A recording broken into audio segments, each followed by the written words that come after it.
شروع اللہ کا نام لے کر جو بڑا مہربان نہایت رحم والا ہے۔ یہ لوگ کس چیز کی نسبت ایک دوسرے سے پوچھتے ہیں؟ کیا اس بڑی خبر کی نسبت جس میں یہ اختلاف کر رہے ہیں؟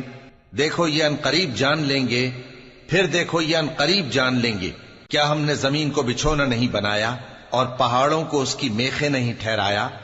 اور ہم نے تم کو جوڑا جوڑا پیدا کیا اور نیند کو تمہارے لیے موجب آرام بنایا اور رات کو پردہ مقرر کیا اور دن کو معاش کا وقت قرار دیا، اور تمہارے اوپر 7 مضبوط آسمان بنائے اور آفتاب کا روشن چراغ بنایا، اور نچڑتے بادلوں سے موسلا دھار میں برسایا تاکہ ہم اس سے اناج اور نباتات پیدا کریں اور گھنے گھنے باغ۔ بے شک فیصلے کا دن مقرر ہے، جس دن سور پھونکا جائے گا تو تم لوگ فوج در فوج موجود ہوگے، اور آسمان کھولا جائے گا تو اس میں دروازے ہو جائیں گے